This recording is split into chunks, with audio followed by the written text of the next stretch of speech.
Les mots, c'est hyper important et ça peut tout changer dans les circonstances dans lesquelles vous êtes en train de formuler une critique à quelqu'un qui est vraiment importante, qui est bien intentionnée, mais que vous avez vraiment pas envie de blesser la personne, de la vexer ou qu'elle se braque. Et si jamais ça vous arrive justement d'être un peu trop brut de décoffrage et que vous avez envie d'apprendre à mieux vous exprimer, alors cette vidéo a priori devrait vous être utile. Il y a une technique en particulier que j'ai envie de vous partager, c'est une formulation qui va pouvoir vous permettre d'amener la personne en face de vous à rentrer en collaboration avec vous plutôt qu'à se vexer, se braquer et être en opposition avec vous. Et j'aime beaucoup transmettre cette technique-là parce que je la trouve super efficace. J'en ai parlé avec plein de patients, donc j'ai eu plein de retours, c'est pas seulement avec moi que ça marche, c'est aussi avec eux, et c'est pour ça que je me dis que peut-être que ça va pouvoir vous être utile. Quand vous faites un reproche à quelqu'un, souvent, le réflexe premier qu'on a, c'est d'essayer de décrire comment la personne a mal fait, et d'expliquer notre point de vue, pourquoi c'est une mauvaise chose, pourquoi c'est un mauvais comportement, une mauvaise attitude, une mauvaise parole qu'elle a eue, un mauvais geste qu'elle a eu, comment est-ce qu'elle a été déplacée, maladroite. Et parfois, quand on fait cette description-là envers quelqu'un, on voit que la personne part sur la défensive et qu'elle a du mal à entendre ce qu'on veut dire, même si jamais on a complètement raison et que rationnellement, elle le sait. Les gens, des fois, comme ça, ils tombent dans la mauvaise foi parce que tout simplement, cette liste-là de comment est-ce qu'ils ont merdé, c'est hyper difficile à recevoir et ça peut avoir tendance à mettre dans la honte et à faire que on se sent agressé, on se sent critiqué, on se sent jugé, mais d'une manière qui fait qu'on a moins de valeur. Et donc ça vient taper à la fois sur l'ego, sur l'estime que la personne elle a d'elle-même, et ça peut aussi taper sur la relation, sur à quel point est-ce qu'elle se sent aimée, respectée par vous, et elle peut se sentir en insécurité là-dedans. Ça ne veut pas dire, et ça va être très important, ça ne veut pas dire que c'est ce que vous faites. Il y a une grande différence entre ce que vous avez fait comme remarque et la manière dont la personne va le percevoir. Il y a justement des malentendus comme ça qui peuvent avoir lieu entre les deux, et là le but, c'est juste d'ajuster votre manière de le dire pour que ce que vous voulez vraiment dire soit vraiment bien perçu. Mais ça veut pas dire que ce que vous faisiez jusqu'à là faisait de vous une mauvaise personne, quelqu'un qui communique mal. C'est juste que, si vous êtes là, c'est que vous avez envie de vous améliorer, donc on va essayer de faire juste encore mieux pour améliorer vos chances que ça se passe systématiquement bien, ou en tout cas dans la grande majorité des cas. Parce que parfois la personne en face de vous, quoi que vous fassiez, même si vous faites très bien, elle peut avoir tendance à se vexer. Et ça dépend pas de vous, ça dépend de son anxiété, ça dépend de ses manières d'interpréter les choses, mais il y a des moments dans la vie dans lesquels vous êtes coincé avec quelqu'un et il faut absolument que vous arriviez à collaborer avec, que ce soit dans le cadre du travail, que ce soit dans le cadre d'amis communs, même des fois avec quelqu'un que vous aimez énormément, et justement parce que vous l'aimez, vous avez vraiment envie que ça se passe bien, et pour que ça se passe bien, il faut dire les choses aussi qui vont pas, et c'est pas évident, c'est vraiment pas facile, et on n'est pas tous égaux dans la manière dont on arrive à recevoir les critiques. Donc même si oui, la personne elle aurait aussi son taf à faire pour être capable de recevoir ça, en attendant c'est vous qui regardez la vidéo, donc c'est de vous dont on va s'occuper, et on va essayer de vous rendre le plus compétent possible, parce que c'est juste chouette de réussir à s'en sortir malgré tout, et parfois à réussir un peu à compenser les difficultés des autres personnes. C'est jamais un mauvais investissement, tant que justement vous n'êtes pas en train là dans votre tête de vous identifier à un méchant rôle. Donc voilà, parenthèse à part, vous êtes évidemment pas une mauvaise personne, évidemment vous avez des bonnes intentions, et on va rester dans cette attitude-là d'un bout à l'autre de la vidéo. Donc, votre discours, même s'il n'a pas l'intention de mettre la personne en face dans la honte, que cette critique-là, elle soit perçue comme étant injuste, violente et mal formulée, pour qu'on sorte de cette impression-là, il va falloir qu'on l'aborde différemment.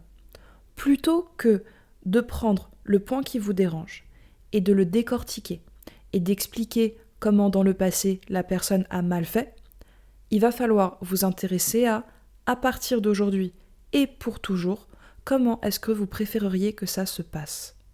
Les négations, c'est hyper difficile à prendre en compte dans le cerveau. Ne fais pas ça, c'est pas très clair. Alors que ça me ferait trop plaisir que tu fasses ça à la place, c'est beaucoup plus clair à recevoir comme information, et donc du coup, en fait, ça ouvre une porte qui est plus agréable. Et dans l'idée de ce positif-là, de pousser la personne vers qu'est-ce qu'on va faire à partir d'aujourd'hui pour que ça se passe bien, et pas la liste de pourquoi ça se passait mal avant, pour mettre la personne dans cette attitude-là de collaboration, en fait, on va lui demander qu'est-ce que nous on peut faire pour qu'elle fasse mieux. Et on va mettre la charge sur nous, temporairement. Encore une fois, ça ne veut pas forcément dire que vous aviez tort, et sans doute même peut-être que la critique que vous aviez envie de formuler, elle est tout à fait justifiée et que la personne a complètement merdé. Là, c'est juste que vous avez envie de faire en sorte que la personne ne se vexe pas, et vous avez envie de prendre plein de pincettes, go pour les pincettes, et ça peut passer par ça. Je vois bien que il y a des moments dans lesquels ça monte en émotion quand je te parle de ce sujet-là. De quoi est-ce que tu aurais besoin pour que ce soit plus facile pour toi à aborder ? Est-ce qu'il y a des choses que je peux te dire différemment et qui feraient que tu sentes combien t'es pas jugé? Est-ce qu'il y a des choses que j'ai pu dire par le passé qui étaient pas bonnes et est-ce qu'on peut trouver des nouvelles manières de le dire? Comment est-ce que je peux te mettre plus à l'aise là-dedans? Et en fait, d'être dans le comment plutôt que dans le pourquoi, ça va vraiment énormément vous aider. J'en parle dans plusieurs vidéos de cette différenciation-là, elle est vraiment hyper importante parce qu'en fait, elle vous aide à passer du côté analytique de la force au côté productif, à la solution, à chercher des manières de faire différemment qui font qu'à l'avenir ça va aller mieux. Parce que vous pouvez passer des heures et des heures et des heures à comprendre pourquoi et vous avez besoin en réalité de personne pour ça, vous allez pouvoir réfléchir avec votre anxiété très très bien à pourquoi, comment c'est la merde, mais apprendre à faire différemment, à faire d'une bonne manière, c'est vraiment un tout autre domaine, c'est un autre terrain de jeu. Et là, ce que vous faites quand vous êtes dans cette attitude-là de collaboration avec la personne, c'est que vous l'emmenez dans un terrain de jeu qui est tout à fait différent. Vous l'emmenez dans le terrain du « viens, on essaye de faire mieux ». Et il y a écrit « on » dedans. Parce qu'il y a plein de moments aussi où même si vous parlez très bien, ça ne veut pas dire que c'est bien reçu. Même la manière dont moi je parle là, c'est une manière que certains d'entre vous vont beaucoup apprécier, et d'autres vont vraiment pas aimer. Et ça veut pas dire que ce que je fais est bien ou pas, ça veut dire que il y a des gens qui sont plus ou moins sensibles à un certain type de discours. Et en fonction de la personne face à qui je me place, je vais pouvoir faire évoluer mon discours si jamais c'est nécessaire pour moi de le faire. Avec les patients, en général, forcément, je m'adapte, c'est important, c'est utile, c'est pertinent. Dans ma vie personnelle, bien sûr que j'ai un style préférencié langagier, c'est sûrement celui que j'ai dans les vidéos là d'ailleurs. Il faut pas prendre personnellement le fait que la personne puisse pas vous entendre dans votre langage. C'est vraiment juste que vous venez pas de la même planète. Et dans ces moments-là, ce qu'on essaye de faire, c'est de connecter un petit peu vos univers. C'est d'essayer de vérifier, puisque ma manière de te dire d'habitude, elle marche pas, ce serait quoi la bonne manière? Ce serait quoi une manière que toi t'arrives à comprendre, que t'arrives à recevoir, qui est pas trop dure, qui est assimilable en fait, qui met pas trop d'émotion. Et du coup on sort vraiment du côté de la faute, de est-ce que la personne a tort de trop vite prendre la mouche, est-ce que vous avez tort d'être trop agressif et d'être trop exigeant? Il n'y a pas du tout cette question-là. Il y a, vu qu'on est comme ça tous les deux, comment on peut faire en sorte que ça se passe mieux avec qui on est déjà. Vous allez choisir ensemble les règles du jeu, de comment on dit les choses, de comment on va faire différemment. Est-ce qu'on se met en place des petites techniques pour se filer des coups de main et que sur le moment, quand on a ce problème-là qui arrive, ça se passe mieux. Et je vois par exemple, dans mes thérapies de couple, des fois on arrive à mettre en place comme ça des espèces de techniques un peu nulles, mais qui font que le problème est réglé. Genre, je prends la tasse à café qui traîne, par exemple. C'est un souci qui est dans pas mal de maisons, le fait qu'il y en a un qui est plus bordélique que l'autre. Pas parce qu'il s'en fout de son partenaire, mais juste parce qu'il pense pas. Il a du mal à penser aux objets, ou elle a du mal à penser aux objets, et cette personne-là, elle est de très bonne intention, mais ça rentre et ça sort.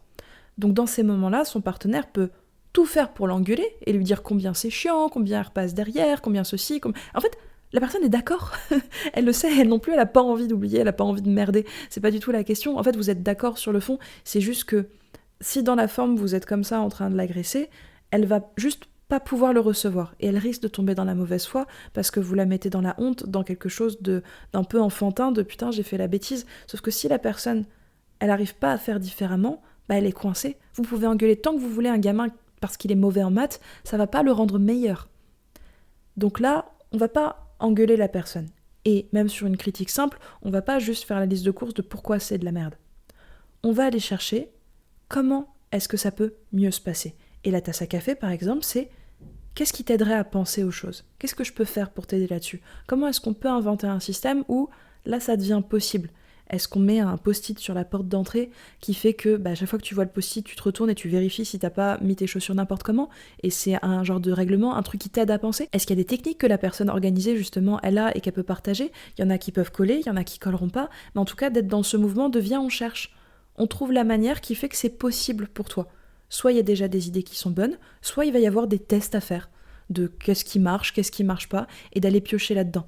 Et de pas lâcher l'affaire tant que le problème est là, parce que bien évidemment, la critique que vous avez à formuler, elle est importante, mais de pas non plus en faire un procès et une espèce de jugement de valeur de qui est la personne la plus adulte, la plus responsable, la plus brillante, la plus compétente, de pas aller sur ce terrain-là, parce que dès que ça part là-dessus, en fait, ça risque de venir toucher à l'ego et de créer des réactions émotionnelles parce que vraiment dans l'identité, c'est trop difficile d'être associé à quelque chose de mauvais. Ça met dans la honte, ça met dans la culpabilité, ça met dans tout un tas de choses qui font qu'on a plus envie de se cacher que envie d'agir. On a envie d'agir quand On a un mode d'emploi quand ça a l'air simple, quand ça a l'air facile, quand on a l'impression que ça va bien se passer et que la personne à côté de nous, elle va être contente de nous. Donc, l'idée, quand vous formulez une critique, c'est de mettre tout le monde dans la pièce dans cette attitude-là. Et ce que vous avez à formuler, c'est « j'ai envie qu'on en arrive là. Comment est-ce que je peux t'aider à ce qu'on en arrive là ?» Ça, c'est les mots principaux. Ça peut se décliner de plein de manières, bien évidemment, avec votre vocabulaire à vous, mais l'idée, c'est vraiment ça, c'est de formuler l'arrivée, le point de vraiment final où vous voulez en arriver, et de demander comment vous pouvez participer à ça. Et la discussion que vous allez avoir, ça doit être quel système on met en place, qu'est-ce qu'on essaye. Parce que si vous parlez de pourquoi c'était merdique pendant des heures, bah là, vous allez flinguer la discussion, la personne ne voudra pas participer, vous n'allez pas être compris en plus. Parce que bien sûr qu'il y a plein de situations dans lesquelles c'est utile de faire comprendre votre point de vue, l'importance que ça a pour vous, mettons, mais il y a aussi plein de situations dans lesquelles comprendre, c'est pas utile. C'est en fait même pas accessible de toute manière, mais par contre, ce qu'il faut, c'est pas comprendre, c'est accepter. C'est être dans une attitude de tu sais quoi, moi j'en ai rien à faire, mais je vois combien c'est important pour toi, alors on va mettre quand même un truc en place pour que t'aies ce dont tu aies besoin. Donc si vous voulez que cette personne-là agisse en coéquipier, en coéquipière avec vous, et puis donne de sa personne, alors même que pour elle c'est pas important et c'est difficile, il faut que vous, dès le départ, vous lanciez cette attitude-là, pour que ça fasse un miroir et qu'elle vienne copier l'ambiance que vous essayez de mettre dans la relation. Donc vous devez être dans l'attitude de « c'est difficile pour moi, mais j'ai envie de te mettre à l'aise et de te donner ce dont tu as besoin pour que tu puisses me rendre ce dont moi j'ai besoin ». Ce cercle vertueux-là qui va se mettre en place fait que chacun a ce qu'il veut et chacun a envie de donner encore plus. Et au fur et à mesure, les critiques seront de plus en plus faciles à formuler parce que vous savez qu'à chaque fois, vous en arrivez à faire quelque chose qui fait qu'il n'y a plus besoin de formuler la critique, et elles seront aussi beaucoup plus faciles à recevoir, même avec beaucoup moins d'attention à la formulation, parce que la personne a l'habitude que quand vous formulez une critique, c'est pour que ça se passe mieux à l'avenir, c'est pas du tout pour vous descendre. Et donc, émotionnellement, c'est beaucoup plus simple à absorber. Il y a du vocabulaire que vous allez tester qui va fonctionner, et il y en a qui va pas fonctionner. Il y en a qui va fonctionner avec certaines personnes, et pas avec d'autres également. Vous avez besoin de faire des tests, et de prendre des risques. Mais sachez que si la manière dont vous avez fait jusqu'à présent ne fonctionne pas, c'est qu'a priori c'est pas la bonne manière. Et qu'il faut pas le prendre personnellement et que malheureusement tout le monde ne pense pas comme vous. Donc il faut que vous appreniez à transcrire votre langage à vous vers celui de la personne, à traduire ça. Et soit vous arrivez à le faire vous-même, au gré des relations que vous avez, des discussions que vous allez avoir, et les gens en face de vous peuvent vous aider à vous ajuster. Vous avez le droit même clairement de poser la question quand je suis trop brute comme ça, tu préférerais que je te le demande comment ? Ça vraiment c'est un truc super utile, n'hésitez jamais à poser la question vraiment brute de décoffrage, parce que vous allez avoir des informations super pertinentes qui seront différentes en fonction de chacun, mais du coup vous pourrez vous adapter en fonction de la personne que vous avez en face de vous. Donc soit vous arrivez à faire ça, à vraiment prendre vos informations dans le monde réel, soit c'est vraiment trop difficile pour vous et puis vous n'arrivez pas à amorcer correctement ces discussions-là et vous avez besoin d'aide, bah dans ce cas-là, n'hésitez pas à consulter un professionnel. Nous, on est là pour ça en fait, pour vous accompagner là-dessus. Ça m'est déjà arrivé dans plein de séances avec des gens qui avaient ce type de problème-là, qu'on le fasse en direct en fait, qu'on s'entraîne à ce qu'ils me formulent des critiques sur comment j'avais pu parler, comment ils étaient pas d'accord avec quelque chose, vraiment même des trucs à la con justement où c'est pas grave, où il n'y a pas d'enjeu, mais pour qu'ils s'entraînent à oser le faire, tester des manières de le faire, et que je puisse moi en face leur envoyer comment je pouvais le prendre et d'autres manières qui pourraient mieux marcher avec moi, pour qu'en fait ils aient une première expérience de ça dans un terrain qui est super safe.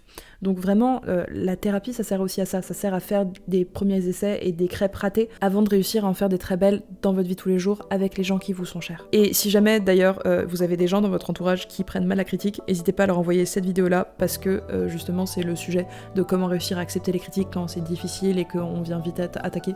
Peut-être que ça vous facilitera le travail qui travaille sur eux aussi. En attendant, je vous remercie d'avoir regardé la vidéo jusqu'au bout et puis je vous dis à tantôt pour la prochaine. Oh, ce serait trop rigolo que du coup après là je demande aux gens de mettre leurs critiques dans les commentaires sur la vidéo pour qu'ils puissent s'entraîner à faire des critiques. Faites ça c'est très bien. On peut carrément faire ça. Faites toutes les critiques, allez-y c'est parti. Comment je parle mal, que je bouge mal mes mains, que je suis mal coiffée, c'est parti, on s'entraîne.